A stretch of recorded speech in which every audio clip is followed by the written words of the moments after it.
Jauh banget itu orang kalau ngambil air tuh bisa 1 kiloan lebih lah, hampir 1,5 kilo. Mayoritas non, cuman partner lapang kita yang di sana alhamdulillah muslim. Mereka berpikirnya wah ini air muslim nih, Air Islam, iya air Islam, nggak boleh nih untuk orang non muslim segala macem. Nah sekarang alhamdulillah mereka dengan ada air di dekat rumahnya mereka tanam sirih.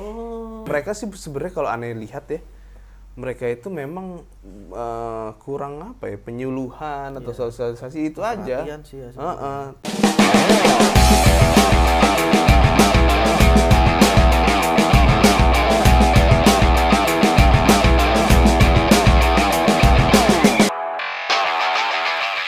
Assalamualaikum warahmatullahi wabarakatuh. Balik lagi di Cepean, Celoteh Peduli Kemanusiaan. Dan sekarang kita sudah bareng dengan Mas Lutfi. Dia ini baru datang dari daerah timur, tapi bukan Jakarta Timur ya. Dan dari daerah timur juga, bukan Jawa Timur juga bukan Kalimantan Timur, apalagi Sumatera Timur, nggak ada.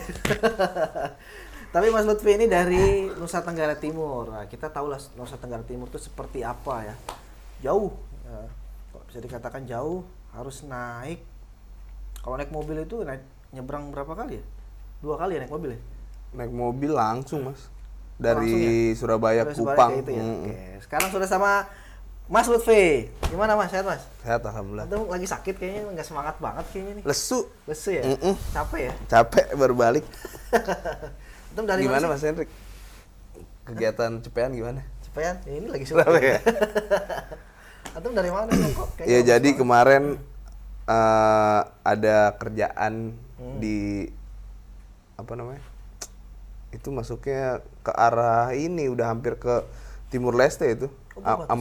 Kecamatannya Amanuban Timur, kabupatennya Timur Tengah Selatan, TTS. Jadi sebenarnya ini project yang udah beberapa tahun lalu, cuman kan karena force major ya. Ya. Karena virus corona, jadi ketunda-tunda gitu. Sampai akhirnya kemarin alhamdulillah ya full funded gitu, secara itu akhirnya kita punya kewajiban untuk merealisasikan itu gitu. Itu kemana? Di Oekam namanya, nama kampungnya, desanya Oekam. Coba kayaknya Oekam. jarang dengar kata-kata Oe Oekam gitu. Masih dijelasin nggak? Oe itu apa ya? Maksudnya daerahnya. Iya. Tapi secara arti Oe itu kayaknya air. Oh, air. Itu bahasa sana ya? Bahasa sana.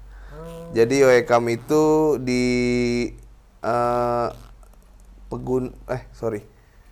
di bukit-bukit gitu. Memang kering banget mas, parah. Kering banget.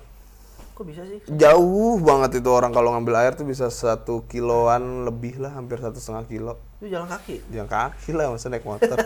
Susah juga mas, karena emang sumber air yang apa sih kalau orang sana bilang ya, wilayah adat gitu kan, orang sana gitu ya, punya yang kayak gitu kan, tanah adat gitu. Jadi mereka nggak pernah, saya tanya kan sama orang sana, kenapa sih pak nggak ada swadaya masyarakat gitu, atau apa namanya, gotong royong gitu, gotong royong, ambillah pipa, ambil air dari sini. Dia bilang kita pernah pak melakukan itu, cuman ya besoknya ketutup lagi gitu, mistis gitu, aneh gitu. Ya. Namanya orang sana kan ada aja yang gitu-gitunya. Tapi di sana muslim apa ini? Mayoritas non, cuman partner lapang kita yang di sana alhamdulillah muslim. Kita dapat lah gitu partner lapang, kontakan partner lapang di sana muslim. Terus insya Allah juga, maksudnya dia ngerti lah apa yang kita mau gitu. Misalkan kita juga harus kayak hal-hal misalkan kayak ada ritual adat atau segala macamnya, ya biarkan aja mereka yang melakukan itu, kita hanya menyaksikan aja atau mengetahui aja lah gitu.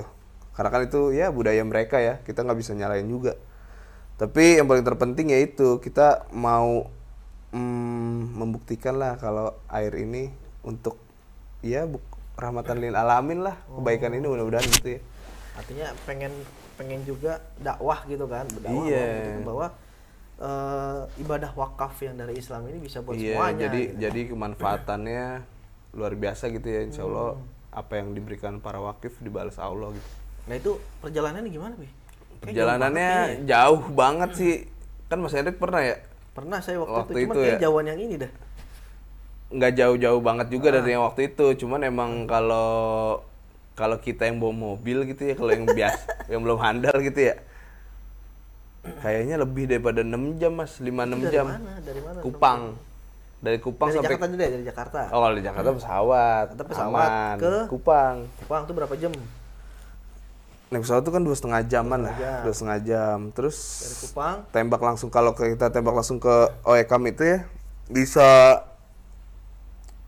4 jaman lah, 5 jam dari Kupang. dari Kupang.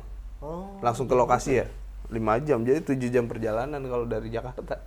Berarti sehari itu cuma Sehari buat doang. perjalanan doang. Karena kan nggak mungkin langsung Mm-mm. melakukan apa kan, Nggak. istirahat pasti kan. Istirahat, kita ngobrol-ngobrol. Nah, kemarin tuh alhamdulillah kita disambut gitu dengan apa, tokoh masyarakat, kepala desa gitu-gitu lah. Dan mereka mengizinkan gitu. Jadi sarana wakaf, sarana air bersih ini bisa direalisasikan di sana gitu, dan tanggapan mereka nggak ada masalah sih. Maksudnya ya mereka kan kalau banyak isu gitu ya, apa namanya, toleransi agama, kalau mereka sih alhamdulillah, pokoknya alhamdulillah lah, lokasi wakaf sarana air bersih yang BW bantu tuh hal-hal kayak gitu nggak jadi kendala sih. Jadi kendala ya. Nggak ada masalah, yang penting ya komunikasinya intens aja ya. Terus apa namanya, ya mereka punya apa, kayak kita saling hargain aja gitu ya, kayak gitu-gitu sih. Nah, banget ya. pelosok banget perjalanan. Nah, kemarin kita nempuh perjalanan itu emang kebetulan yang Pak apa ya, bukan driver sih, aneh nggak enak nyebutnya kalau driver, apa ya, yang Owner lah, owner owner mobil. bener, Mobil. yang punya mobil itu, yang teman kita itu yang punya mobil, Pak Haji itu, kebetulan mobilnya 4x4 jadi aman. Udah gitu bawanya lumayan jago dia, jadi ditempuh jarak tempuh itu nggak jadi masalah buat dia, cuma 2-3 jam Dari Kupang. dari Kupang sampai ke Soe ke sana 4 jam totalnya, Harusnya 5 jam 6 jam. cepet juga bawanya. Cepet ya. banget. Masya Allah. Tuh bisa, kalau belum makan bisa muntah tuh kayak masuk angin. Tapi luar biasa lah dia. Iya, iya, iya. Jadi kita sebutnya kemarin karena ada beberapa project di sana yang PR kita gitu yang mesti kita realisasikan, dan kita belum sempat ke sana. Setelah longgar ini alhamdulillah udah bisa ke sana. Kita ini sih jatuhnya road trip menyelesaikan ini kerjaan-kerjaan di NTT gitu lah. Oh, yang sebelumnya nggak bisa. Yang sebelumnya nggak bisa jadi bisa. Nah, pulang dari OEKAM itu setelah mendapatkan izin dari kepala desa segala macem, ya alhamdulillah kita ketemu sama penerima manfaat kita yang waktu zaman 2019 sebelum COVID lah, yang pernah kita resmiin itu loh. Oh, yang sebelumnya. Malium. Pak Tamrin. Berbincang-bincang lah dengan Pak Tamrin. Nah, alhamdulillah dia sudah menerima ini mas, menerima manfaat dari Banyak ya. manfaat dari si air yang sudah didekatkan ini. Kalau mereka bilang sih air kebaikan. Kebaikan. Heeh. Masya Allah. Karena kan dulu isunya nggak jauh beda. Sama. Nggak jauh beda, sama-sama aja. Mereka berpikirnya, wah ini air muslim nih, Air Islam, iya air Islam, nggak boleh nih untuk orang non muslim segala macem. Cuman hal-hal kayak gitu bisa dipatahkan kan dengan apa yang kita berikan gitu, dengan di depan gereja juga kita buatkan bak apa segala macem itu. Nah alhamdulillah masyarakat sana jadinya ya paradigma itu udah nggak ada lagi, dan sekarang bahkan mereka bisa menerima manfaatnya luar biasa. Mereka kan hobi ini apa? Oh, ini makan sirih. Sirih Pinang itu ya. Pinang. Kunyah-kunyah gitu dia hobi kan. Dulu itu dia bisa beli 20.000 sampai 25. Kalau nggak salah ya, kalau aneh nggak salah, aneh nggak tahu apakah berapa lembar gitu, aneh nggak tahu. Tapi dia belilah, ngeluarin uang bisa 20.000. Nah sekarang alhamdulillah mereka dengan ada air di dekat rumahnya, mereka tanam sirih. Oh, Masya Allah. Jadi apa ya, kalau aneh perhatiin gitu ya, aneh perhatiin Pak Tamrin ini, Pak, jadi sekarang masih nyiri? Oh masih, bawa tas terus, tasnya isi daun. Ini buat daun Pak? Iya buat teman-teman, nanti kalau ketemu di jalan saya punya daun nih saya kasih. Ya artinya sustainable development di sana terbangun lah gitu ya ke depannya. Terus juga kemarinan saya lihat ya, memang ada kayak lahan-lahan yang sudah maksudnya gimana ya, lahan tapi sudah dipanen. Lahan apa itu? Cabe. Oh. Cabe sama cabe kayaknya. Itu di dekat-dekat rumah. Dekat-dekat rumah ya, cuman kemarin lagi dibersihin, mau ditanam ulang lagi. Dia mau nanam bawang apa segala macam, mau coba. Ya mudah-mudahan sih itu bisa apa ya, bisa terjadi gitu di sana ya. Jadi mereka nggak usah jauh-jauh mesti ke kota, karena emang jauh Mas, jalannya kan lumayan jauh. Jadi Pak Tamrin ya mereka inilah bahagia, senang lah ngeliat kita datang gitu. Ngeliat tim datang masih sehat-sehat gitu kan ya. Itu padahal udah lama ya. Udah lama banget, 2 tahun lah. 2 tahun lalu. 2 tahun aja udah banyak yang nanem. Terus juga jadi kalau saya lihat di sana itu setelah pasca peresmian Malium itu ya 2019 lalu, membuat beberapa kampung atau desa di sana tertrigger gitu loh. Tertrigger untuk mendekatkan air seperti di Malium dengan sistem pipanisasi gitu. Kita kan pengennya memang menyelesaikan masalah yang terjadi di masyarakat gitu, yang terjadi di lokasi yang perlu kita bantu gitu. Nah alhamdulillah itulah yang membuat kampung-kampung sebelahnya atau tetangga-tetangga Pak Tamrin, bukan tetangga, kampung-kampung sebelahnya tertrigger. Jadi kita bisa nih kalau gotong royong gitu, ataupun kita bisa nih kalau memang terima bantuan dari lembaga apa ataupun dari pemerintahan, kita bisa mandiri untuk menyelesaikan itu. Pak Tamrin aja bisa, masa kita enggak gitu. Dia jadi semangat semua ya. Jadi semangat. Mereka sih sebenarnya kalau aneh lihat ya, mereka itu memang kurang apa ya, penyuluhan atau sosialisasi itu aja. Sih ya, terus juga kan mohon maaf, orang-orang di sana itu mudah untuk kayak dibakar untuk dibakar untuk kayak mereka musuhi tetangganya, mereka gitu-gitu. Sebenarnya mereka baik. Kelihatannya aja, tapi menurut aneh baik sih orang sana. Baik kok. Baik. Kita kesana pertama kali itu kan. Kita tampangnya aja kan. Iya, tampangnya aja. Cuman waktu itu ngasih apa namanya? Kelapa. Iya. Kan? Ngasih daging, makan sop, gitu-gitulah. Tapi kalau mengenai ininya proyeknya ini OEKAM nih. Ya kan? OEKAM ini kan kalau bisa kita lihat ini kan banyak nih yang memang membantu nih di BWA gitu kan. Wakifnya kan banyak nih yang mau bantu. Dan memang kayaknya sudah full funded kayaknya ya. Alhamdulillah. Nah ini gimana nih ininya? Apa namanya, perkembangan pembangunan atau rencananya gimana di sana tuh? Jadi kalau WKAM itu memang rencananya kita akan bukan mengalirkan ke rumah ya. Mendekatkan air ke rumah-rumah. Ke rumah-rumah. Jadi misalkan kita buatkan bak komunal yang pekarangannya atau lahannya bisa kita bangunkan, diperbolehkan lah gitu kita untuk bangunkan bak di sana. Nah itu kita bangunkan bak. Nah tapi nanti bak itu dibagi-bagi ya, beberapa rumah 5 atau apa orang jadi boleh ambil ke sana. Jadi nggak jauh-jauh Mas. Kalau selama ini kan mesti jalan hampir sekilo, 500 meter gitu kan. Kalau ini bener-bener ya udah tetanggaan ya udah lu bagi-bagi deh. Gitu. Sama ya kayak yang di Malium. Kayak Malium, karena kita khawatir kalau itu dijadikan ke rumah-rumah gitu ya, itu jadi shock culture gitu, budaya baru, kaget sama budaya yang tadinya dia mesti mikul terus mereka jadi males gitu kan ngambil air, sekarang udah enak nih gitu kan, mereka jadi ya shock culture lah, kita khawatirnya itu. Jadi mudah-mudahan dengan adanya bak-bak itu kita bisa masyarakat sana tuh bisa saling berbagi sama tetangganya, bisa saling kontrol. Kalau misalkan itu bakal kotor, cuci bareng-bareng. Hal-hal kayak gitu yang mau kita ajarkan sih. Nah kalau untuk pembangunannya, jadi jarak sumber airnya itu yang tadi Ane bilang di hutan adat atau di daerah adat itu, wilayah adat, nanti kita akan sedot tuh. Kita akan sedot dengan pompa pendorong itu, tapi tenaganya nggak pakai listrik, pakai solar cell. Oh, surya ya. Tenaga surya PLTS itu. Dari situ baru nanti kita dorong ke daerah yang lebih tinggi. Di perbukitan itu memang ada perbukitan di sana. Baru nanti kita sebarkan. Sebarkan, jadi udah sampai ke yang paling tinggi, gravitasi aja udah sampai ke bak-bak tadi itu.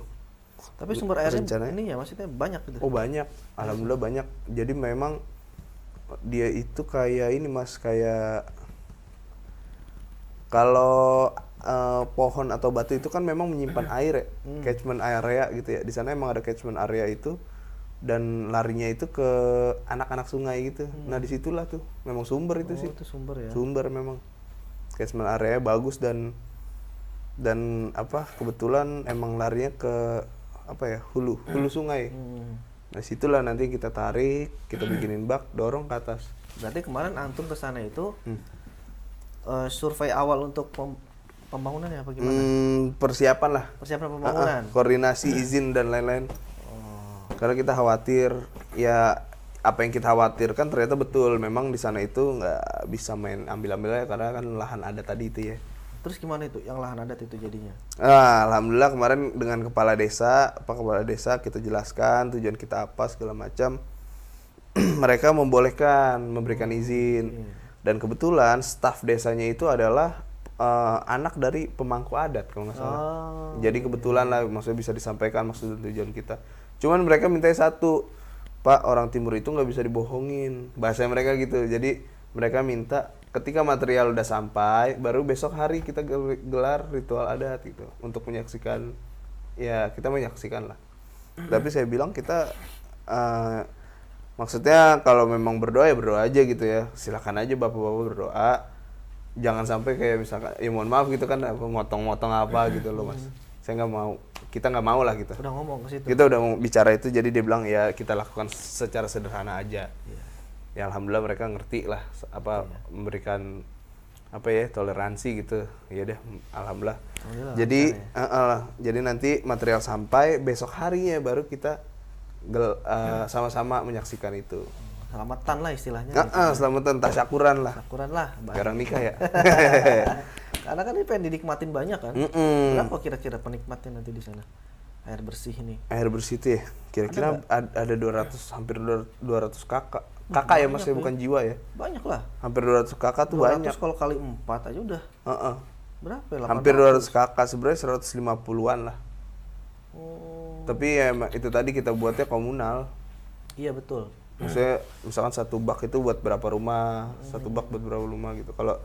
Kalau satu bak untuk 10 rumah kan berarti 100 kakak ya. 100 kakak. Kurang lebih segitulah. 10 sampai 15 bak targetnya ya. Terus pipanya berapa meter tuh kira-kira? 3 meter. 3 kilo. 3 kilometer. 3 kilo. Dari yang puncaknya tadi ya? Iya, dari puncak itu. Tapi kan nanti dibagi-bagi gitu ya. Bisa ya bisa sampai 3 kilometeran. Sampai ke penerima manfaat. Biasanya Mas, biasanya di lapangan itu. Nanti begitu masyarakat udah menikmati atau temennya, tetangganya udah menikmati, ada tuh yang bilang, saya ini dong. Saya bisa nggak? Ke rumah saya bisa nggak gitu-gitu ya. Itu biasanya kita udah stok tuh. Jadi nanti kalau di lapangan ada yang kayak gitu-gitu, kita bilang sama teman-teman kita, sama Pak Mul gitu, Pak ini bisa nggak ditambahin gitu? Masih ada stok sih? Nggak gitu. Kalau masih ada ya tolong aja ditambahin gitu. Artinya udah disiapin lah. Udah siapin, kita udah memikirkan hal-hal gitu karena namanya orang di masyarakat di sana itu ketika terima bantuan-bantuan tuh pasti ada satu hal yang kok gue nggak dapet gitu loh. Namanya orang ya. Nah berarti di OEKAM ini rencananya kapan nih kalau pembangunannya? Dalam waktu dekat mudah-mudahan Mas, karena ini kan akhir tahun ya. Kirim material ke sana itu nggak semudah kita kirim apa namanya? Ya nggak semudah ke yang nggak semudah ini loh. Ojek kirimin gitu. Same day gitu nggak, jauh kan. Jadi kita coba mengukur itu tuh, kira-kira kalau kita kirim sekarang sampai nggak nih di akhir tahun ini. Kalaupun terus juga ketersediaan stok material yang kita mau beli ini nih, kira-kira ada nggak? Kalau memang belum ada, ya udah nanti aja di awal tahun gitu. Karena akhir tahun kan ya kita tahu sendiri kan apa kebijakan yang sekarang ini ya, PPKM nggak jadi ya, nggak jadi diadain. Jadi apa-apa kayaknya agak ini terbatas gitu ya, mahal dan sulit gitu. Nah kita udah konfirmasi ke vendor kita yang material itu, Memang dia bilang baru tanggal 20-an ini baru ada. Jadi kemungkinan akhir tahun ini baru kirim material, awal tahun Mas baru kita realisasiin. Ntar lagi lah itu. Ntar lagi. Mudah-mudahan lah doain ya. Sebulan.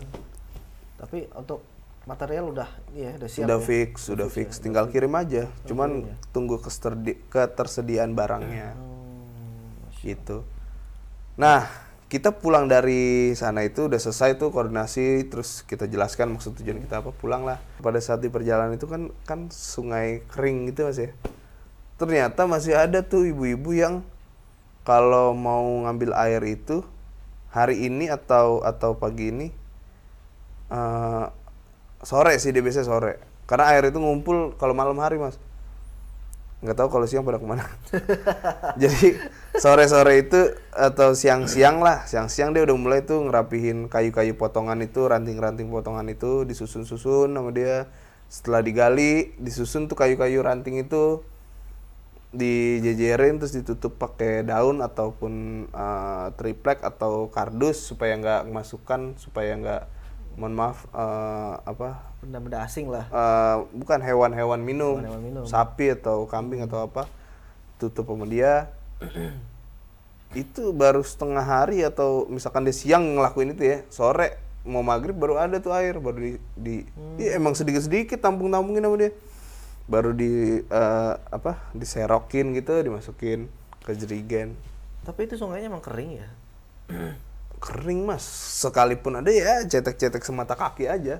Berarti itu bukan sungai ngalir, berarti cuma sungai ketika ada hujan doang kali. Nah bener, kayak gitu aja. Itulah yang dinamakan ya catchment area. Dia ada catchment areanya, tapi air nggak tahu larinya kemana. Si tampungannya itu kemana kita nggak tahu. Kemana ya kira-kira ya? Gue nggak tahu deh. Gue belum pelajari, belum ngeriset itu. Tapi emang ya itu namanya catchment area tuh gitu. Jadi ada aliran air kemana. Tapi nanti misalkan catchment area segini, nampungnya di sana mungkin bisa jadi. Di ujung itu ya? Di ujung gitu atau di mana lah itu. Ya? Kayak gitu. Kita nggak tahu di mana itu ya? Iya, kita nggak tahu. Apakah dia ke bawah lagi? Atau memang ada hilirnya? Lari ke lebih rendah lagi kemana gitu. Itulah namanya catchment area air tuh kayak gitu. Masya Allah. Nah sekarang yang sustainability-nya kan udah terlihat dari kebermanfaatnya gitu. Oh si Pak. Yang proyek sebelumnya. Nah, mudah-mudahan nih proyek ya? yang selanjutnya ini di NTT ini mudah-mudahan bisa kayak gitu tuh. Iya mudah-mudahan semua proyek-proyek BWA sih, bukan yang situ aja. Kalau aneh berharapnya semua proyek BWA memang ada membawa kebermanfaatan lah untuk bukan untuk di mereka yang di sana aja, tapi untuk anak cucunya nanti gitu, sampai beberapa tahun ke depan gitu. Betul. Mudah-mudahan lah. Oke lah, Bin. Syukuran ya. Iya Mas. Saya juga lagi agak kurang sehat ya. Mudah-mudahan. Mau kemana abis ini? Sehat. Abis ini belum kemana-mana sih. Akhir tahun nih. Akhir tahun ini. Iya. Liburan sama keluarga aja. Istirahat. Syukuran, Bin. Ya Mas. Ya, terima kasih kawan JPN semuanya. Mudah-mudahan cerita dari Mas Lutfi bisa menginspirasi kita semuanya dan bisa juga jadi motivasi buat kita, bagi anak-anak muda, anak-anak milenial untuk terus berkecimpung. Bagi yang belum berkecimpung, segera ikutan dalam kebaikan. Bentuknya banyak. Bisa melalui BWA, gabung dengan BWA atau dengan komunitas lainnya. Ya. Atau berwakaf juga kan kebaikan ya? Berwakaf kebaikan juga, karena memang dari kebaikan itu kita akan menularkan kebaikan ke orang-orang yang lainnya. Oke, terima kasih. Assalamualaikum warahmatullahi wabarakatuh. Waalaikumsalam.